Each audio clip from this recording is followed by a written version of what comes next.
Assalamualaikum warahmatullahi wabarakatuh. Perkenalkan, nama saya Dina Dwi Rayani. Saya adalah salah satu pengajar di program studi agribisnis Fakultas Pertanian Universitas Swadaya Gunung Jati. Pada kesempatan ini, saya akan memaparkan salah satu mata kuliah yang saya ampu, yaitu mata kuliah Manajemen Keuangan Agribisnis. Mata kuliah ini diselenggarakan untuk mahasiswa di semester 4 dengan jumlah SKS 3. Keuangan atau permodalan adalah salah satu aspek yang penting dalam sebuah usaha tani ataupun dalam sebuah usaha yang bergerak di bidang pertanian. Pengelolaan keuangan yang baik akan berdampak pada tercapainya tujuan perusahaan, yaitu tercapainya profit atau keuntungan yang sesuai dengan tujuan perusahaan. Saya akan mendeskripsikan secara singkat mata kuliah Manajemen Keuangan Agribisnis. Mata kuliah Manajemen Keuangan Agribisnis mengkaji tentang konsep dasar manajemen keuangan agribisnis. Bagaimana menganalisis keuangan sebuah usaha atau perusahaan pertanian dengan menggunakan beberapa metode analisis keuangan. Contohnya analisis likuiditas, solvabilitas, dan profitabilitas. Kemudian bagaimana mengolah keuangan perusahaan untuk meminimalisir resiko-resiko dalam usaha, contohnya resiko keuangan ataupun resiko dalam produksi, serta ketidakpastian, yang pada akhirnya akan membantu membuat keputusan bagi para pelaku usaha dalam hal investasi dan pendanaan untuk keberhasilan sebuah perusahaan. Selain itu, dibahas juga mengenai berbagai macam pola-pola pembiayaan atau pendanaan yang ada untuk petani maupun untuk perusahaan agribisnis. Setelah mengikuti mata kuliah ini, mahasiswa diharapkan 1. Dapat mengetahui konsep pengelolaan keuangan dalam perusahaan agribisnis berdasarkan prinsip dan teori-teori ekonomi. 2. Mampu menjelaskan teori nilai waktu uang dan menghitungnya. 3. Dapat memahami masalah dan solusi dalam pendanaan atau keuangan suatu usaha, khususnya usaha di bidang pertanian. Yang keempat, dapat menganalisis laporan-laporan keuangan. Yang kelima, dapat menganalisis kelayakan sebuah usaha. Yang keenam, mampu menerapkan dan mengaplikasikan konsep manajemen keuangan dalam membuat keputusan-keputusan keuangan. Yang ketujuh, mampu menganalisis pola-pola pembiayaan atau pendanaan pada petani ataupun pada perusahaan agribisnis. Setiap awal pertemuan, saya akan selalu menjelaskan silabus dari mata kuliah yang saya ampu dan menyampaikan kontrak perkuliahan dengan mahasiswa. Hal ini dilakukan untuk mempertahankan dan meningkatkan komitmen mahasiswa dan tenaga pengajar selama perkuliahan, yaitu selama 14 kali pertemuan. Metode pembelajaran yang saya gunakan menggunakan teknik ceramah, diskusi, dan student-centered learning. SCL ini dipraktekkan untuk meningkatkan partisipasi mahasiswa, misalnya partisipasi dalam bertanya, partisipasi mahasiswa dalam menjawab pertanyaan dari pengajar, dan partisipasi mahasiswa dalam menyanggah pendapat dari temannya. Di akhir-akhir pertemuan, sebelum ujian akhir semester, saya juga memberikan contoh sebuah kasus mengenai pola-pola pembiayaan bagi petani di Indonesia, terutama yang ada di Cirebon, maupun petani dari negara-negara lain di luar Indonesia. Kemudian, studi kasus tersebut akan dibahas, didiskusikan oleh mahasiswa. Apabila ada kasus yang memang memerlukan solusi, mereka membuat kelompok, kemudian nanti mereka presentasi dan diskusinya dipimpin oleh ketua dari kelompok masing-masing. Selain itu juga ada beberapa sub materi yang memerlukan kegiatan praktikum. Praktikum dilakukan dengan cara responsif, yaitu untuk memperdalam mata kuliah dengan mengerjakan soal-soal latihan, baik itu soal teori maupun soal hitungan. Dan soal-soalnya ini tercantum dalam modul praktikum yang dibuat oleh tim internal dari mata kuliah Manajemen Keuangan Agribisnis. Sistem penilaian yang saya lakukan yaitu dengan presentasi antara ujian tengah semester, ujian akhir semester, keaktifan mahasiswa di kelas, kemudian pengerjaan tugas, dan tentu saja presensi. Buku referensi yang saya gunakan salah satunya yaitu Halimah Kadarsan, kemudian Kittinger, kemudian Suad Husnan, kemudian beberapa artikel yang telah publish di jurnal nasional yang saya jadikan referensi untuk salah satu subbab dalam mata kuliah manajemen keuangan agribisnis. Juga tidak lupa buku pengantar akuntansi dan akuntansi agribisnis, di mana ini merupakan syarat dari mata kuliah manajemen keuangan agribisnis. Berikut ini akan saya tampilkan salah satu contoh pembelajaran dalam mata kuliah manajemen keuangan agribisnis. Keuntungan yang besar, resiko tinggi, atau keuntungan yang kecil, resiko kecil, kira-kira kalau sebagai pemula. Ada yang bisa kasih jawaban? Resiko kecil dengan keuntungan kecil, Bu. Nah, untuk Kalau awal, untuk yang pemula. ya, betul ya. Untuk pemula itu kita tidak usah dulu berekspektasi tinggi begitu ya. Wah, saya mau mulai usaha nih. Pokoknya kita udah ngitung untung-untungannya tuh, untung-untungnya sampai sekian.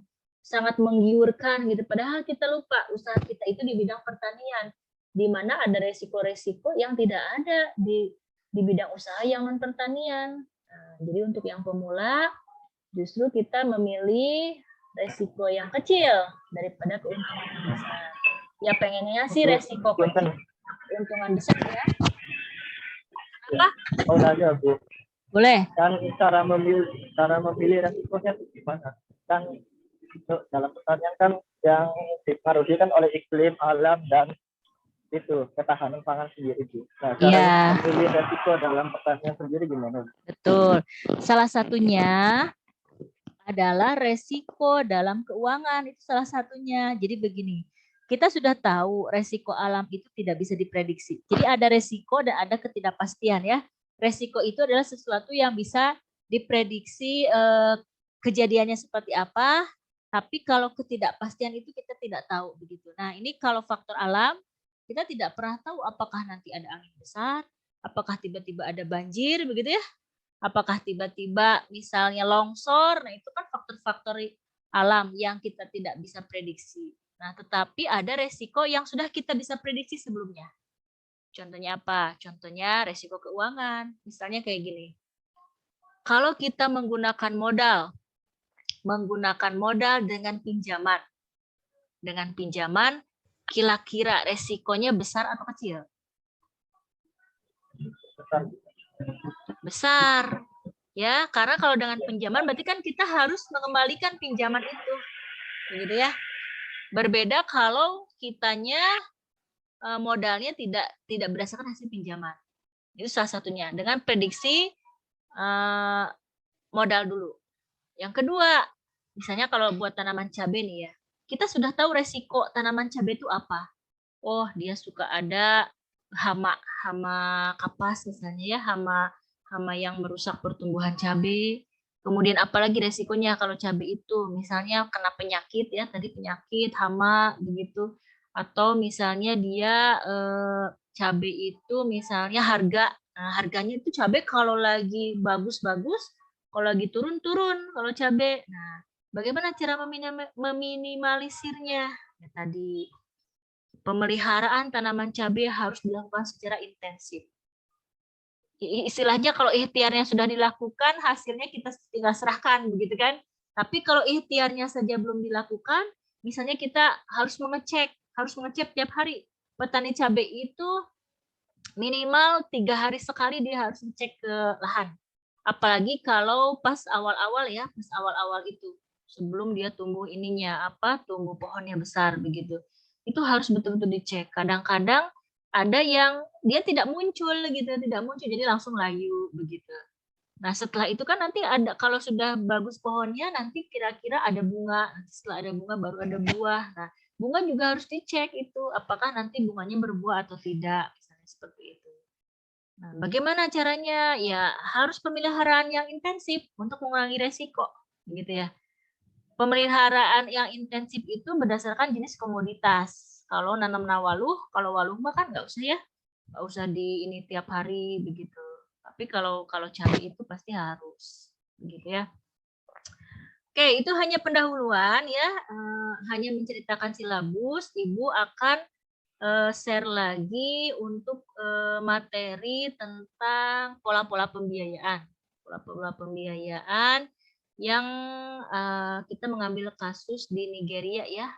Di sini ini masuk ke pertemuan 13, 14, 15 kalau nggak salah di dalam silabus. Jadi kalau studi kasus ini nanti mahasiswa harus membuat makalah, kemudian presentasi berdasarkan kelompoknya masing-masing, kemudian nanti mereka harus mencari materi pembiayaan petani yang ada di lingkungan sekitar. Begitu, itu tugasnya. Nah, sebelum mengerjakan tugas, Ibu akan share dulu materi tentang studi kasus ini, begitu ya.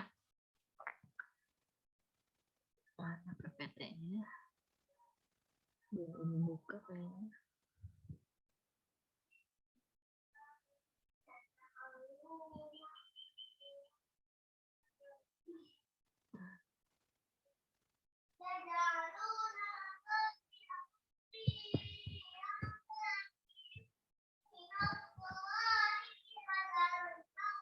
Nah, ini adalah PowerPoint dari topik tentang studi kasus di Nigeria. Nah, apa saja sih kredit yang ada di Nigeria ini? Salah satunya, begitu ya. Salah satunya adalah ya kredit persediaan, atau kalau di Indonesia ini namanya resi gudang. Pernah dengar ya resi gudang ya? Pernah dengar nggak resi gudang? Ada yang pernah dengar resi gudang? Pernah dengar nggak?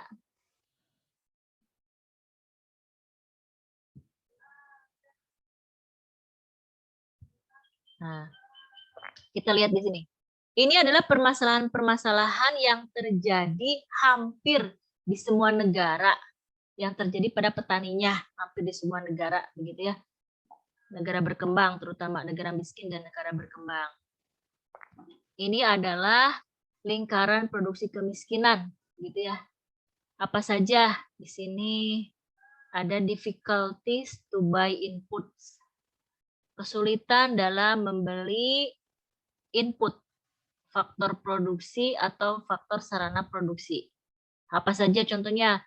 Petani sulit membeli pupuk, petani kesulitan dalam membeli benih, dalam membeli pestisida, begitu ya, dalam membeli peralatan-peralatan untuk usaha tani, itu petani sulit. Sulitnya kenapa, Bu? Apakah uangnya nggak ada? Satu, uangnya nggak ada. Dua, mungkin tokonya nggak ada, begitu ya. Itu adalah kesulitan petani yang pertama. Yang kedua apa lagi? Yang kedua adalah poor soil dan rainfall atau low years. Poor soil, misalnya tanahnya ya nggak subur, karena tanahnya ditanam macam-macam ya, sehingga kita tidak tahu lagi di dalam tanah itu ada kandungan apa di dalamnya. Kan kalau habis nanam itu nggak bisa ya, nggak bisa habis nanam kangkung langsung nanam lagi padi, langsung nanam misalnya pangan lain, kemudian horti, cabai, misalnya campur-campur di situ, itu nggak boleh ya. Jadi si tanahnya itu harus dinetralkan dulu sesuai dengan jenis tanaman yang akan kita tanam. Nah, sementara di kita mungkin tidak ada petani yang seperti itu ya. Asal-asal brus-brus gitu ya nanam. Kemudian ada rainfall, itu curah hujan yang tidak menentu ya. Curah hujannya kadang tinggi, kadang rendah, begitu. Itu di kita itu. Kadang kalau lagi hujan gitu kan. Karena kalau lagi kemarau gitu kan kalau di kita. Ya mungkin lebih parah lagi di negara Nigeria ya, kalau di kita juga kadang seperti itu. Sudah nggak ada air, misalnya baru juga musim tanam kedua, misalnya air sudah nggak ada, misalnya seperti itu ya. Apalagi di negara yang memang ada 3 musim, 4 bahkan 4 musim. Nah, itu gimana ya cara ngatur penanamannya? Ya, sudah kecil, penguasaan tanahnya ya. Kemudian harga, nah, harga produk pertaniannya yang dia jual itu misalnya kecil karena waktu panen itu dia langsung menjual ya, tidak disimpan dulu. Kemudian juga pendapatannya kecil, asetnya sedikit, dia mempunyai kekurangan dalam jaminan, ya dia nggak punya jaminan, kalau nggak punya aset ya nggak punya jaminan, kalau mau minjem apa yang harus dijaminkan misalnya, sehingga akses terhadap kredit juga kecil, nggak ada bank yang percaya ke petani, misalnya karena petani apa penghasilannya kecil, asetnya nggak punya gitu kan, siapa yang mau minjemin uang ke petani gitu ya. Kemudian pelatihan juga sedikit misalnya ya kalau di negara-negara berkembang itu petani-petani yang melek intelektual begitu sedikit ya, pelatihan-pelatihan non formal atau informal yang dilakukan oleh petani itu sedikit biasanya kalau tidak ditunjang oleh kebijakan-kebijakan pemerintah setempat. Nah, berdasarkan hal tersebut yang melatar belakangi muncullah pola-pola pembiayaan yang dicanangkan oleh lembaga-lembaga gitu di tiap-tiap negara. Oh, di kita dulu ada Bimas, ada Inmas gitu ya, zaman-zaman Soeharto tuh. Nah, kemudian ada kredit untuk input, itu dulu tuh banyak tuh karena dulu Pak Soeharto itu katanya petani begitu ya. Jadi waktu itu di kita juga swasembada pangan itu sangat digembor-gemborkan tuh pas zaman saya SMP kayaknya. Saya SMP, SMA, SMP, SD lah dari mulai SD, SMP itu pemerintah kita itu masih ke pertanian tuh. Banyak sekali proyek-proyek pertanian pada waktu itu ya untuk memajukan pertanian. Nah, ini adalah latar belakang bagaimana kredit persediaan ini muncul di Nigeria ya. Diperkenalkan oleh FAO tahun 1999 melalui proyek peningkatan penggunaan input pertanian oleh organisasi produsen. Melalui asosiasi petani mendapatkan kredit jangka pendek dengan lembaga pembiayaan lokal dengan menyimpan sebagai hasil panen sebagai jaminan pinjaman. Biasanya produsen skala kecil di negara lemah aset dan sumber daya finansial. Untuk memenuhi kebutuhan kas, seringkali menjual langsung dengan harga rendah sehingga penerimaan juga rendah. Petani mah boro-boro nyimpen hasil panen, sebelum panen juga udah dihitung-hitung udah habis gitu ya. Nggak akan ada dapat untung gitu karena sudah ditungguin misalnya sama rentenir atau sama bandar yang dia utang gitu kan, ketika mau ngolah tanamannya dia ngutang dulu sehingga ya udah nggak dapet gitu hasil panen misal. Hal ini akan menekan kemampuan untuk membeli input, misalnya pupuk berkualitas dan benih untuk tanam yang akan datang. Nah, kalau pendapatannya kecil atau bahkan tidak ada ketika panen, gimana dia akan memulai untuk periode tanam berikutnya, misalnya seperti itu. Nah, proyek ini mencoba mekanisme kredit bisa didapatkan melalui penyimpanan produk pertanian untuk meningkatkan nilainya pada jangka waktu tertentu. Nah, kemampuan membayar petani akan terkait dengan pemasaran dan penjualan dengan hasil panen yang dipanen pada saat harga lebih menentukan bagi petani. Dan FAO dalam hal ini menyiapkan bantuan teknis, yaitu memberikan pelatihan, penguatan kapasitas bagi para petani dan lembaga, sehingga di sini dia juga mengajak bank untuk ikut berpartisipasi dalam memberikan kredit persediaan kepada petani. Nah, bagaimana atau apa pengertian dari kredit persediaan ini? Yaitu peminjaman uang dengan jaminannya stok komoditi di gudang. Mekanismenya yaitu pengelola gudang mengeluarkan resi yang merupakan dokumen bukti kepemilikan komoditi yang disimpan. Biasanya resi gudang yang dikeluarkan masih dapat dinegosiasikan, layak atau tidak sebagai jaminan pinjaman, dan memudahkan perpindahan kepemilikan tanpa harus memindahkan fisiknya. Dalam resi gudang ada pengaturan segitiga antara bank, peminjam, dan pengelola gudang. Peminjam bisa seorang pedagang, petani besar, ataupun kelompok tani. Ada elemen ketersediaan, fasilitas penyimpanan, dan pengelola gudang yang terpercaya. Kasus di Nigeria ini menunjukkan bagaimana kredit ini sukses diterapkan dengan kapasitas organisasi produsen dan lembaga pembiayaan lokal di daerah setempat. Jadi katanya kredit persediaan ini dinilai berhasil di Nigeria. Kita lihat di sini, bagaimana sih sistemnya gitu. Resi gudang di Nigeria itu yang pertama saat panen. Panen raya, banyak tuh komoditas ya. Biasanya kalau di kita atau di sebagian besar, kebanyakan orang begitu ya, bandar datang kan, bandar datang langsung ngangkut hasil panen. Nah, kredit persediaan ini tidak seperti itu. Jadi ketika panen si hasil panen itu disimpan di sebuah gudang. Begitu. Gudangnya gudang siapa, Bu? Bisa gudang punya pemerintah, bisa gudang punya lembaga swasta. Gudangnya harus gimana dulu? Gudangnya harus bagus. Jangan sampai gudangnya ada tikus ya, atau kalau kehujanan misalnya bocor. Jadi syarat gudangnya pun harus memenuhi yang sudah ditentukan, harus memenuhi SOP. Jadi harus yang aman, harus yang tidak bocor begitu ya. Ada pokoknya persyaratannya pun ada sesuai kesepakatan antara yang mau menyimpan dengan yang punya gudang begitu. Nah, setelah itu bagaimana caranya pihak bank ada negosiasi dengan asosiasi. Asosiasi itu apa? Asosiasi petani, misalnya apa? Kelompok tani, misalnya seperti itu. Jadi nyimpannya itu tidak sendiri-sendiri, tapi kelompok tani. Kalau kelompok tani kan nanti lebih besar nyimpannya. Mungkin kalau sendiri-sendiri sedikit, karena kan kalau petani punya lahannya sedikit-sedikit. Dengan bank, dengan memperhatikan jumlah ketersediaan hasil panen. Nah, jadi dicek sama bank, pemilik gudang, kemudian asosiasi, begitu ya. Ada penandatangan kontrak. Penandatangan kontraknya, jadi si peminjam ini misalnya asosiasi ya, dia menjelaskan kepada bank bahwa kita punya ini nih sekian ton, misalnya seperti itu.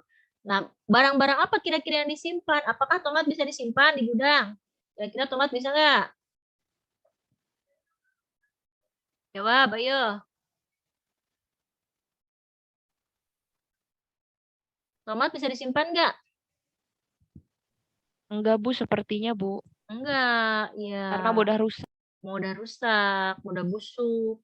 Jadi ini yang sistem resi gudang atau kredit persediaan ini adalah untuk tanaman yang tidak cepat busuk. Jadi kalau tomat, kalau cabai, sayuran ya hortikultura itu tidak bisa. Jadi contohnya untuk tanaman pangan, kentang, sorghum kalau di luar negeri ya, kayak gitu-gitu ya. Apa namanya sampe singkong ya gitu. Jadi tanaman-tanaman yang cukup mempunyai daya tahan yang lama begitu. Kalau kayak hortikultura sayuran kayak gitu kan nggak mungkin disimpan sampai berbulan-bulan. Jadi ini jangka waktunya minimal sebulan penyimpanannya begitu. Nah, penandatanganan kontrak ini terjadi antara pihak-pihak yang tadi berhubungan. Si bank mengecek, oh ini ada berapa ton yang disimpan di sini, begitu kan? Pemiliknya siapa, begitu. Jadi nanti ditulis dalam suatu kertas oleh pihak bank, begitu ya. Ditulis dalam suatu kertas oleh pihak bank. Nah, si kertas itulah yang menjadi berharga, berisi deskripsi dari barang yang ada di dalam gudang, begitu.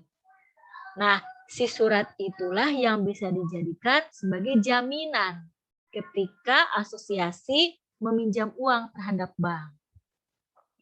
Bu, kalau pindah tangan gimana, Bu? Boleh pindah tangan. Jadi si kertas itu nanti boleh pindah tangan ke orang lain tanpa memindahkan hasil panennya. Misalnya mau dijual begitu, si petani mau menjual surat berharga resi gudangnya, bisa dijual. Begitu. Tapi dia tidak harus memindahkan, jadi tetap si barangnya ada di sana. Begitu. Nah, dalam jangka waktu tersebut, dalam jangka waktu peminjaman, gitu, itu kan peminjamannya sesuai kontrak, nanti meminjamnya berapa, ini jaminannya ada di gudang, berupa apa deskripsinya, begitu. Dan itu harus dikontrol terus berkala, sehingga kita tahu apakah si jaminannya masih utuh. Barangkali ada tikus, misalnya sudah habis dimakan tikus, barangkali gudangnya bocor, atau barangkali gudangnya rusak, kan itu bisa mengurangi harga jual dari komoditas. Niatnya kita menyimpan di gudang itu untuk menambah harga ketika dijual nanti, begitu, karena kan itu saat panen raya, malah berkurang karena terjadi penyusutan misalnya begitu. Nah itu harus dicek juga. Jadi di sini ada kontrol berkala untuk komoditas yang disimpan di gudang. Nah, sementara barang disimpan di gudang dan asosiasi atau kelompok tani menerima uang dari bank, nah uang itu sama mereka dipakai untuk usaha lain yang non pertanian kebanyakan, begitu. Karena apa? Karena pengembaliannya cepat kalau non pertanian. Jadi petani minjem ke bank dengan jaminan barang yang ada di gudang. Petani dapat uang, begitu kan? Petani dapat uang, kemudian uangnya digunakan untuk usaha non pertanian, gitu. Nah, sesudah balik lagi uangnya ke petani, uang hasil dagang, misalnya dipakai dagang lah. Nah, kemudian si utang bisa dilunasi ke bank, malahan masih ada untung dari sisanya, misalnya dari sisa hasil dia dagang itu. Pas beberapa bulan setelah kredit selesai, petani masih punya barang-barang yang ada di gudang untuk dijual. Nah, jadi itulah keberhasilan dari keberhasilan dari kredit persediaan di Nigeria. Utangnya lunas, dibayarin sama petani dari hasil dia meminjam, yang hasil pinjamannya digunakan untuk usaha non pertanian, hutangnya sudah lunas, jaminan masih ada di gudang. Ketika sudah 3 bulan berlalu atau 6 bulan berlalu misalnya, si barang itu dijual lah oleh petani ke pasar, dan itu harganya lebih tinggi. Karena apa? Karena sekarang sudah tidak panen raya, sehingga harganya pasti lebih tinggi. Jadi 2 keuntungan petaninya, bisa melunasi hutang di bank, begitu ya, dia masih utuh jaminannya, masih bisa dijual. Nah, itu adalah penilaian dari kredit persediaan yang berhasil di Nigeria. Di kita gimana, Bu? Apakah sudah ada yang seperti ini? Dulu ada namanya, tapi resi gudang, tapi resi gudang tuh baru dengernya udah lama gitu kesini, Ibu nggak denger lagi. Ada juga yang namanya lumbung pangan desa sekarang itu. Lumbung pangan desa itu ada di Gegesik. Ibu pernah ke sana ya, ke Gegesik Kidul, ke Susukan, itu ada lumbung pangan desa. Tapi sayangnya gudangnya sudah ada tuh, bagus gudangnya. Tapi nggak ada, komoditasnya nggak ada. Padahal itu panen, tapi nggak ada gitu. Akhirnya pas saya tanya ke kelompok taninya, katanya ini memang gudangnya kosong, Bu, dan tidak berfungsi. Yang fungsinya itu sebetulnya sama dengan resi gudang ini, untuk menyimpan hasil panen yang melimpah begitu, biar tidak dijual dulu, nanti dijualnya setelah tidak musim panen, sehingga lebih besar keuntungannya. Tapi ternyata pas saya cek di gudangnya itu kosong gitu. Kosong. Jadi mekanisme keuangannya itu belum terpola di dalam petani-petani di sana, karena dia sudah terlanjur pada awalnya untuk membeli input pun itu meminjam dari bandar, misalnya dari Tengkulak, sehingga dia boro-boro bisa menyimpan hasil panen begitu. Jadi udah ditungguin tuh sama bandar, udah ditungguin, malah petani suka nggak dapat sisa ya, habis malah masih kurang biasanya. Itu yang saya cek di lapangan tentang lumbung pangan desa. Sampai saya sempat membuat penelitian yang dimasukkan ke dalam jurnal itu. Demikian video pembelajaran yang dapat saya tampilkan. Terima kasih atas perhatiannya. Semoga bermanfaat bagi semua. Wassalamualaikum warahmatullahi wabarakatuh.